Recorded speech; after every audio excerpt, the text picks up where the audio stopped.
name is Abram Stroud. My partner is Braden Weigel, and I'm joined here by Mr. Larry Siewert for our History Milwaukee oral history presentation.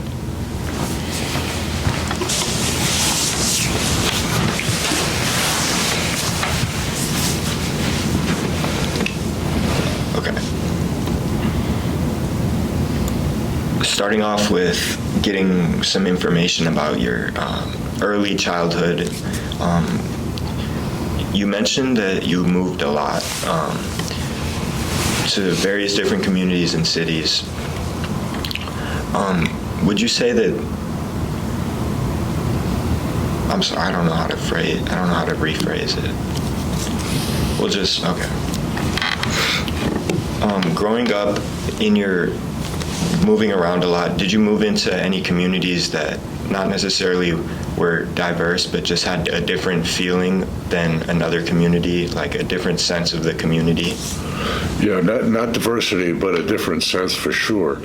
When and part of the reason that we moved around a lot is we never owned a house. Yeah. So we're renting here, renting there, and a lot of that was financially related. But I remember when we were living on the south side, 15th in Washington, and then we're going to move. They're moving out to Wauwatosa, and even though it's not the better part of Wauwatosa, it was, we're going to be moving out to where the rich kids are. I mean, that was that. Yeah. So there was no diversity out there any more than there was diversity where we were, racial diversity, but it was a sense of we're moving into a different kind of community. And, and it was true that kids out there had more, and their families had more than we were used to. And then when I came to Marquette High School, it was like, oh my God. And I did well here, so I was involved in sports significantly, and became the senior class president and all that other kind of stuff. And so I made a lot of friends. Yeah. And I remember coming home often after visiting a friend that lived in Elm Grove or Brookfield or Whitefish Bay or Mequon or something, and just telling my mother about these places, these homes that I was in. And I remember one day she said to me, "Stop telling me about all these houses. I'm tired of hearing about them." But for example, when I was on the varsity football team as a sophomore, after the season was over, one of the senior kids' families had the whole team over to their house. It was on Lake Drive. Yeah. And I couldn't believe it. If you could fit all these kids and coaches into a house just fine. And that kind of stuff. So, yeah, it was real. And that's when I got to know kids who had lake homes. We used to go out to Beulah and go water skiing and stuff like that. None of that was ever any part of my background.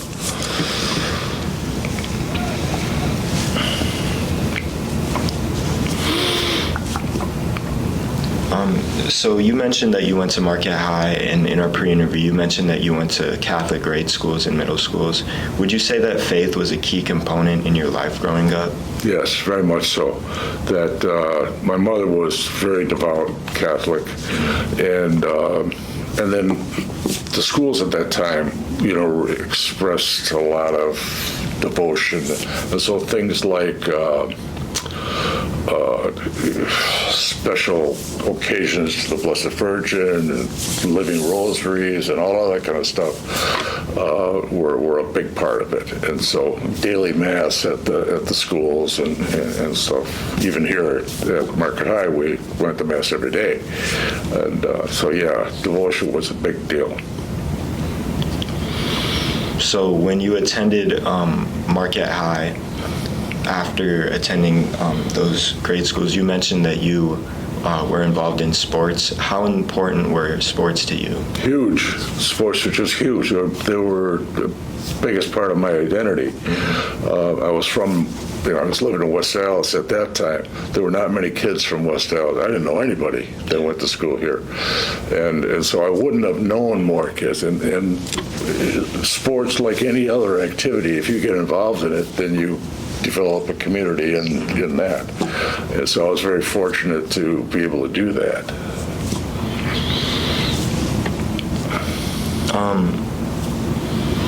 Going back to the Red Scare, I guess I would say, Milwaukee was mentioned as kind of a top target for the threat of a nuclear attack due to the large industry and the fact that Milwaukee was one of the largest production cities in the United States.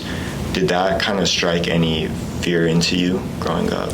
I'm not sure that I would have been able to articulate the reason for it, but that whole fear around the issue was certainly prevalent.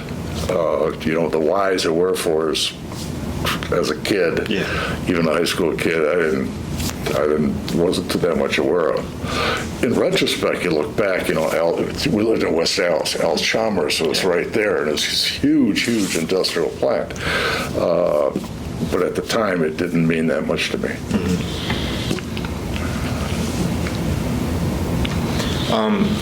Was the threat of being drafted into the war ever something that crossed your head?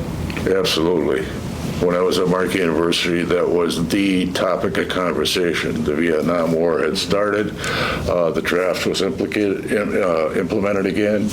And then it was like, well, what's your number? What's my number? And what does it mean? And all that kind of stuff.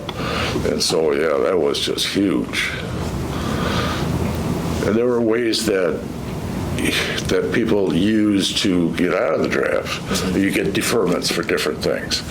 So, for instance, I wanted to be a teacher, and when I came out at the university and I'm applying for jobs, you could hardly find a teaching job because if you had a teaching job, that was one of the deferments that you would get for the draft. If you were married, that was a deferment. If you were married and had a kid, that was a further deferment. So, there was a lot of ways that people were trying to get out of the draft. So you mentioned that you were a teacher. What led to you wanting to become a teacher? I had a couple uncles, my mother's brothers, who were younger than she, who had served in the military, and they got out, and none of her family had ever gone to college except these guys. When they got out, they took advantage of the GI Bill, and they went to school, and they two of them in particular became teachers and coaches, and I really admired these guys. So when I was 12 or 14, they were like 23 or 4 or something. So they were right there, and they were models for me, and I thought they were great, and it was kind of what turned me on to it. So you mentioned also that you attended Marquette University. How was it staying in Milwaukee throughout kind of not your entire life, but throughout your entire education process? Well, it was mixed. I wasn't happy with staying home and going to Marquette University, taking the bus to school and all that kind of stuff, being a day student, because I knew I was missing out on certain stuff, and I could tell that from the students who were living on campus or whatever. But it was, I did feel lucky to be able to be going to a school that was a good school and had a good reputation, all that. It's not where I wanted to go.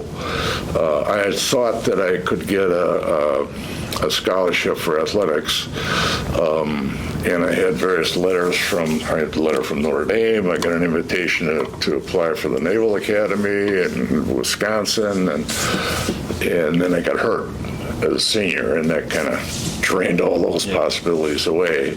So I was left doing this. So I wasn't happy with it, but it worked out okay. How would you rate your overall college experience? Pretty drab. I tended to, like I said, I was taking the bus back and forth to school, and I would be working a part-time job all the time just to kind of keep myself going. which actually worked out okay because I had no debt when I came out of school. Even being a kind of a poor kid, I was able to pay for everything with summer jobs and paid all my expenses and that kind of stuff. But in terms of campus life, not much other than going to school. Obviously, the huge thing that made it all terrific was I met my wife there. And we started dating and so on, and that just, put me on the uptick. And then we got married, and, we're married for 59 years. So. Did you have any children with your wife? 5. 5 children. How many boys, how many girls? We had 3 boys who all came to Marquette High School while I was principal here, and 2 girls, one of whom went to Pius, went to DS. Our youngest daughter, who went to DS, we adopted. And she's African American, and that kind of really changed our life in a lot of ways. One significant way is we were living at that time in the Sherman Park area, which was a integrated neighborhood, but we were going to church on the west side, and we joined a church in the inner city, which we are still belong to. So we go to All Saints, and which is an integrated church, mostly African American, and that helped us understand racial issues a lot better through our daughter. So you also had mentioned Father Grappi to me. How was that movement in Milwaukee and having a daughter, an African American daughter? How did that all kind of play together? The African American daughter didn't happen until later. Oh, okay. I mean, so the Grappi thing was end of the 60s, beginning of the 70s. We didn't adopt her until 1980. Okay. But his movement and his life and the awareness that he brought to the community, I think, helped people like myself understand the issues more, and became more sensitive to things. But, he was quite a guy. So you also had mentioned you had become a teacher. Where was your first teaching job out of college? My very first teaching job was, I graduated in 1963 from college. I had to stay on an extra semester to get my practice teaching and finish up my education credits because I wasn't getting them earlier. And so I had a semester, mid-semester, and I taught at Mother Cook Council Grade School for a semester. And then that's late that spring, I did get a job at Marquette High for the next year. And then I came here in 64, 65. When you came to Marquette High, was it still primarily Jesuit teachers teaching here? Oh, absolutely. I was only one of less than 10, certainly, probably 6 or 7 lay teachers. And what did you teach when you were a teacher here? Yeah, I hated what I taught. I had, my degree in college was in business administration, which I really didn't want to do, but I kind of felt I should somehow. And then the more I did it, the more I didn't like it. And so then when I did pick up my education credits, there's not a lot you could teach with that kind of thing. So Marquette High, at that time, every kid had to take a typing class, a semester of typing, as a sophomore. And then they had what they call bookkeeping, was like accounting. And then they just started an econ class. So those are the classes I was teaching. I was teaching this typing thing, which was awful. And finally then after I think it was 1 year, maybe 2, the principal said, there's a college prep school. We're not we're not going to have this typing as part of our curriculum. And computers are coming on, and so kids could do the keyboarding and all that other kind of stuff pretty much on their own. And so they dropped that. So I wanted to get out of teaching those classes, and I wanted to, then I thought I would become a counselor, go get a degree in counseling and get into that area, which I was interested in. But after I was here for a year or so, the administration asked me to be part of the administration. And I became dean of students. I was 27 years old. I became dean of students here at a time that was just, the school was in turmoil because of the war and all that kind of stuff. But I learned a lot. And then I got a degree in education. I became assistant principal and then later principal. Did you ever expect to become a principal of a school while you were younger? No. Well, while I was here, I mean, after I was here a while, I was kind of, it would be something I always kind of think, oh, this could be something. But there were no lay principals of the schools at that time, of the Jesuit schools. So it wasn't like, oh, this is a burning thing that's going to happen kind of deal. And also, when it did happen, it was earlier than I thought. I became principal here when I was 40. And that was earlier than I would have anticipated that I would have wanted it to happen. Because my belief was that anybody that becomes principal of a school like this should only do it for 10 years or so, and then let somebody else come in and do their thing for the health of the place. And so I knew by taking it at age 40, well, what am I going to do when I'm 50, kind of thing. And that did happen. That, you know, I was faced with that reality. Fortunately, the opportunity to go and start the Nativity School came at that time. So I was here principal for 11 years, actually, and then I left and was able to go and start the Nativity School. You had mentioned that kind of racial injustice throughout Father Grappi and throughout adopting an African-American daughter kind of became an issue that you were very passionate about. Would you say that you tried to not necessarily implement, but kind of grow the population and diversity at Marquette High while you were a principal? Absolutely, it did. And I wasn't the only one that was interested in that. There were others who did as well.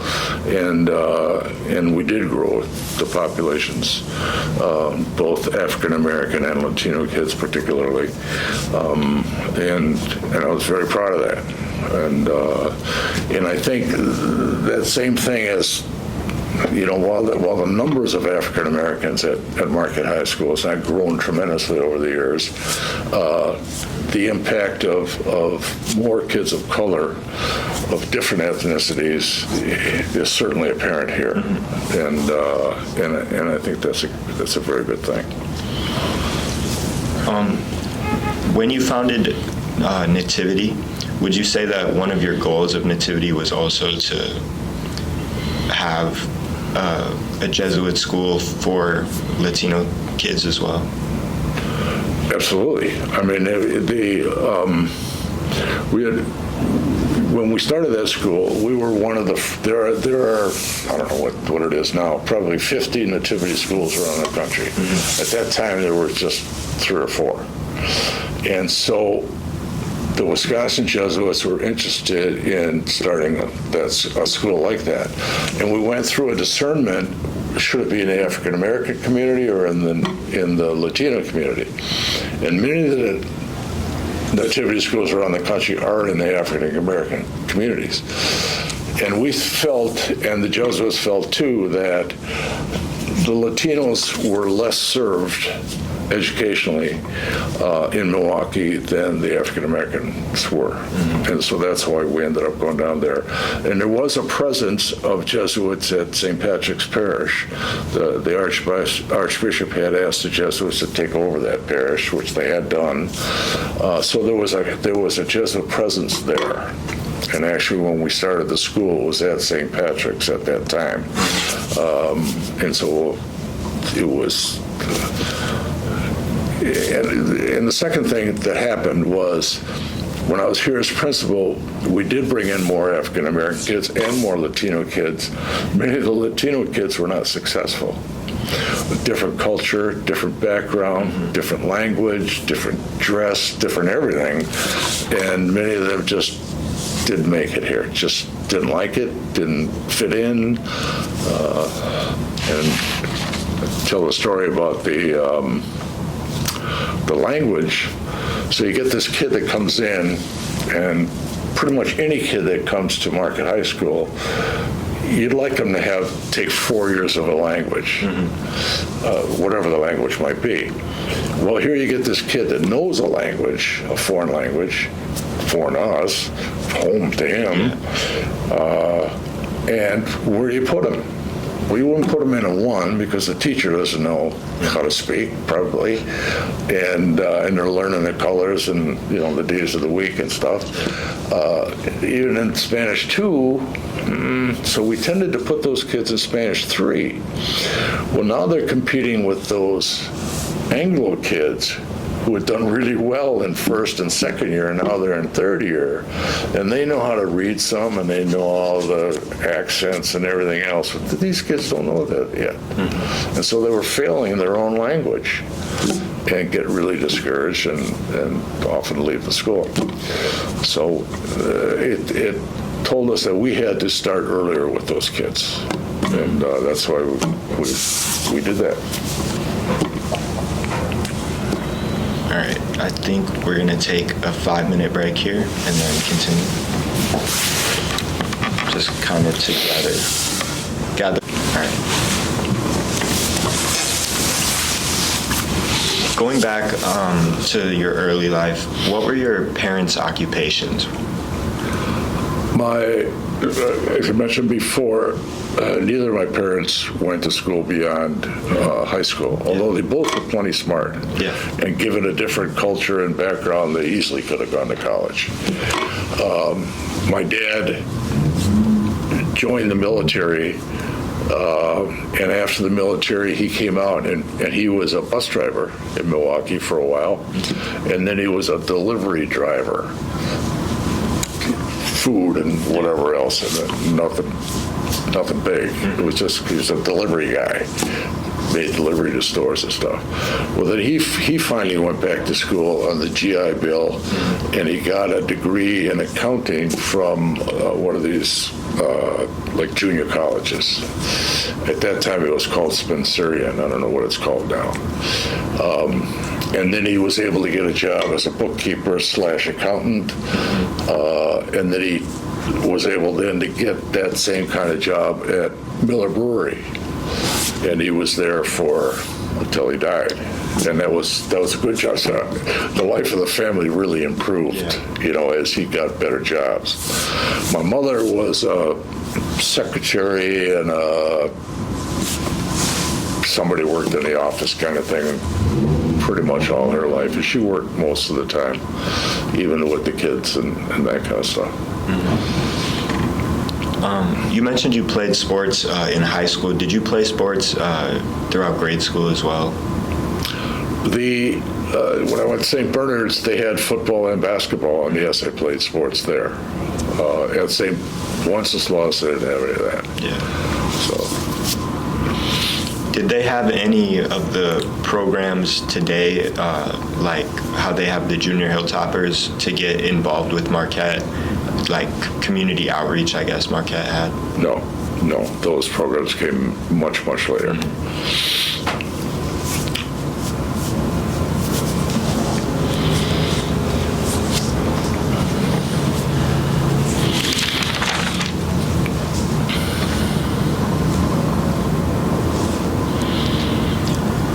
So you've spent quite some time, not necessarily in the city, but, well, yes, in the city and around being involved in the city. What would you say the biggest change you've seen in the city has been?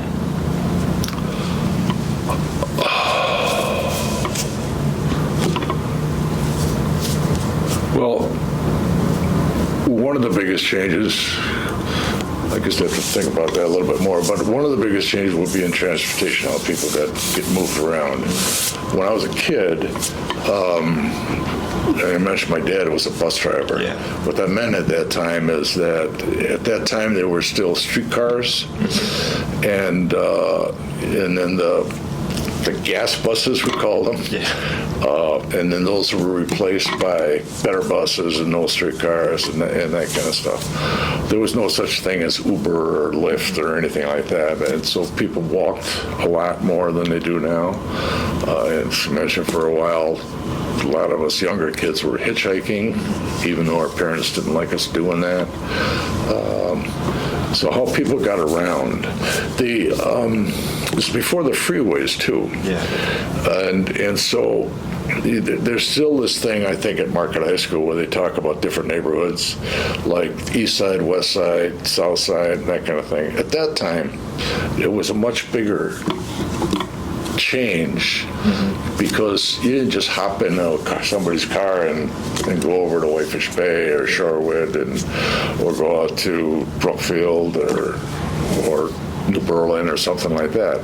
It was just harder to get around, and so you tended to stay more localized in your neighborhoods. And I think that happened not just in school, but it happened just anywhere. And for kids, one of the advantages I always thought Marquette High had, it brought kids from all over together, which helped then kids understand others from different places. If you didn't have that, you tended to stay in your neighborhood. You went to the local school, you went to the local middle school, you went to the local high school, and then that was kind of where you grew up. And you didn't have that kind of exposure. I think that's different now, even in other kinds of schools. Yeah. You mentioned that you and other students and just children in that day would hitchhike. Would you say that the narrative of kind of the safety and just like, because hitchhiking is illegal and dangerous now, would you say that like the narrative of like safety, you also mentioned how like your parents wouldn't be worried about you and you would just go out and just be home by the time you were expected to be home. Would you say that that's also changed throughout time? It's changed dramatically for a number of reasons. One is that the helicopter parent kind of issue has kind of taken over more. And some of that has been because rather than kids just going out and playing on their own, a lot of stuff is structured these days. Well, you're doing soccer, and now you're doing dance classes, and now you're doing art classes, and so on. So everything is kind of, compartmentalized in a way that not only gets you involved in things, but keeps it into a safe thing. Okay, we're going to drop you off at this place where you do this, and then we'll pick you up and bring you home. That tended not to happen. Yeah. I can remember, I was thinking of this the other day when I was talking to a friend of mine that in grade school when I was playing sports, my parents never came to a game. And most parents never came to a game. We go ourselves and we play a game and then we come home. And I don't know, I suppose they asked us if we won or lost or whether, I don't remember. But so there's that. And then the idea of, wanting to give your kids every opportunity to be successful, every parent always wanted that, but now it's like there's so many ways that you can put him in a program to do that. Make sure he knows how to swim, so make sure he knows, whatever it is. My brother and I, and again, part of this because my dad was a bus driver, and so you could ride the bus for a nickel in those days, and we'd hop on buses from the south side. We'd go all over the city, and my parents never said, "Oh, where were you?" It was just like, well, we went downtown and then we went to the lakefront and whatever we did. So the whole mindset is really, really different. And I'm not sure that there's whatever the danger. these days there's plenty of danger. I mean, this whole school shooting thing is just blows my mind. But then that kind of thing, I think, infuses a lot of other areas where parents are worried about the kids. If I'm not even sure that I can send them to school and be safe, I'm not going to send them to the park and let them be over there and that kind of stuff. Being a teacher and being a principal and founding a school, is the school shooting issue, is that a topic that kind of touches your heart more than others? Well, I think it touches a lot of people's hearts, but it also makes me very angry that, it seems to me that a lot could be done to stop this kind of stuff, and it's not. And that's very upsetting to me.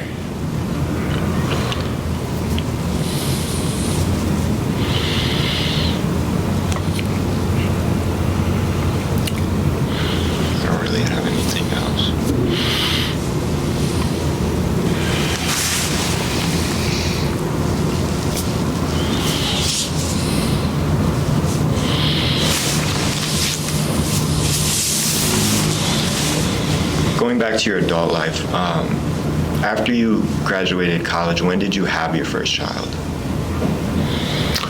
I graduated, well, actually, I finished up school at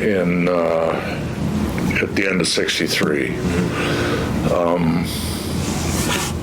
Worked for a semester at Mother Cook Council, came to Marquette High School, worked a year, got married that year, or at the end of that year. Had our first child a year later. So we got married in '65, first child in '67. It was, for somebody like myself who had been in Milwaukee all the time, my wife was from Buffalo, New York. So when she was a junior in college, she, her parents sent her to the University of Madrid for a year. This is before the formal exchange programs with schools and all that kind of stuff. But at any rate, I'd never been on an airplane before that time.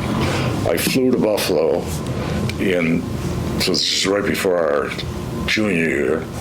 I flew to Buffalo at the end of that summer, drove her mother's car to New York City, and we stayed with her sister who had a place there for a week before she went off to Spain for a year. So here I am, this Milwaukee kid who had never been further east than Gary, Indiana, and now all of a sudden I'm in New York City and we're walking on Broadway and all that kind of stuff. Amazing. Well, okay, so then backtrack to the question of when we had this first child, when I was here after in my second year, I got at that time the government used to have grants called NDEA grants, National Defense Education Association grants for high school teachers. And I got a grant to go to Rutgers for a summer to study economics, because I was going to teach economics here. And my wife came with me. And we had a great day. We've just found out she was pregnant, so it was like last hurrah. And so we're out there, and Rutgers is only about 40 minutes south of New York City. Her sister was still in New York City. Every weekend we were up there. We saw 5 or 6 shows. We saw all kinds of stuff. Did all kinds of things down to the Jersey Shore, blah, blah, blah, blah, all that kind of thing. And again, I had never been anywhere, but now I'm experiencing all this kind of stuff, and it was great. So, when you were a teacher, a lot of times nowadays teachers are the head of a homeroom, or they're a coach. When you were a teacher here, did you participate in any clubs or host any sort of extracurriculars here? I coached freshman football for 13 years, and I coached freshman B basketball for 1 year, And it was a great, so I was here a couple years, and I think the administration liked me because I could control stuff. Yeah.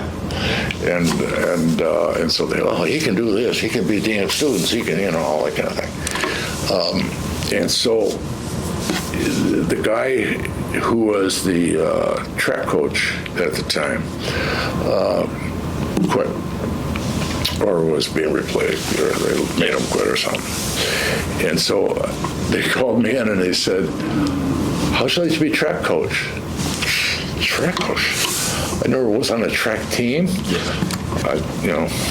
No, I don't know anything about that. A couple weeks later, they called me and said, oh, I think you really could be a track coach. I said, I don't know anything about this. About a week later, they called me in and said, you're going to be the track coach next year. The Marquette High's worst track coach ever for 2 years, until I finally was able to get out of it. And quite fun. I had met some great kids. We still laugh about all that stuff, but I didn't know anything about it. Yeah. I said, run? What do you mean run? I hate running myself. Whenever I ask you to run, that kind of thing. So I did that. Because I got in administration early, I didn't have a homeroom or other kind of monitoring jobs. Being a teacher and being just in the building with a lot of students and working at Mother of Good Counsel, working here and working at Nativity, seeing the diversity in students, how would you say that influenced your life? Well, I've always felt that working with young people keeps you younger. And I believe that that's true. Whether it happened in my case, I'm not sure. I also believed that, and still believe very much, that personal contact is incredibly important. And so I would tend to try to get to know the students that I had as well as I could. And I would do anything for them. And that was certainly true when I was at Nativity. Those kids could call me, even as they got into high school and older, 24/7. And I would get these phone calls sometimes in the middle of the night. I'm in jail, and I was able to do things because I knew certain people that helped them. And I always felt that was my job, just to help as much as I possibly could. When I was here as principal, especially in the early years, the African American kids were not many, and I made it a point to know every one of them, and to recognize them and talk to them and try to get to know their parents and that kind of stuff. Would you say that that also, when the opportunity to found Nativity came up, that also was one of the reasons that you wanted to found Nativity? Yeah. If it had just been a school at somewhere, I don't think I would have been interested in it. But that it was for Latino kids. And I was really scared about that because I didn't know much about Latinos. And but I thought I could see from the experience that I had here that these kids just weren't making it and weren't having the opportunity that lots of kids just take for granted. And so, sure, that was a huge thing for me. And it was fortunate I did, because that community is really very welcoming. I mean, I go into homes there in the in the Latino community and just be welcomed in ways that I'd never felt welcomed in anybody's house before, because they would just be so gracious and all that kind of stuff. That's still, I mean, I'm in contact with guys and their families from years and years and years ago, and it's very.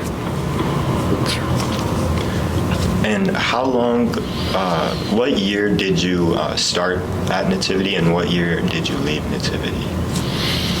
I started in 90. I left here after the 92 school year. We took a year to set up the school there. So we started in 93, actually. And then I was there for 22 years.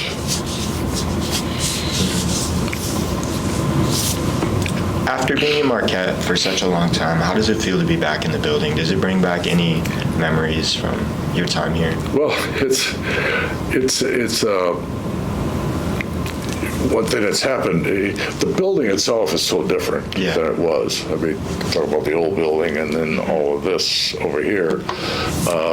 But the biggest difference for me is over the years is, first of all, knowing all the people that worked here, and then slowly they all leave to a point now that it's only a handful of people that I know now.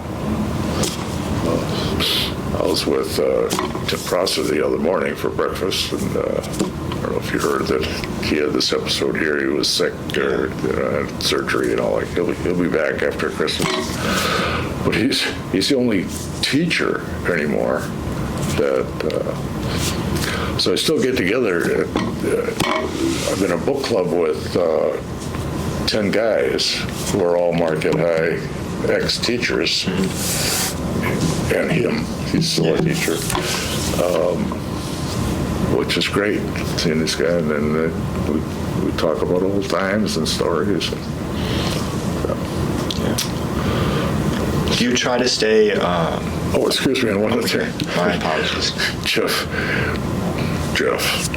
Mr. Monday, I've known since he was a kid. And just this morning, we verified we're going to have coffee next week and get together and talk, which we do every once in a while. And I think he likes to bounce ideas off of me and this and that. And I love hearing him talk about what's going on and that kind of stuff.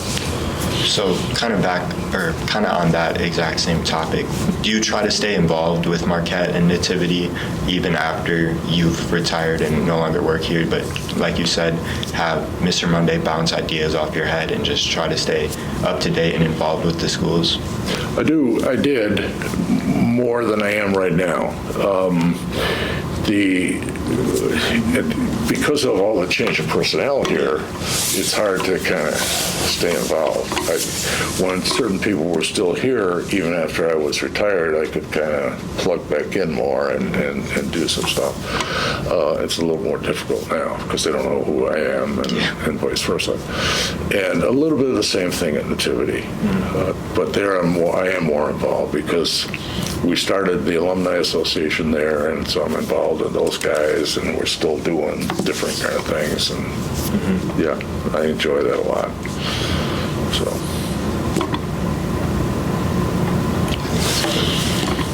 Do you have any other questions? No more questions. I think that's all the questions I have for you as well.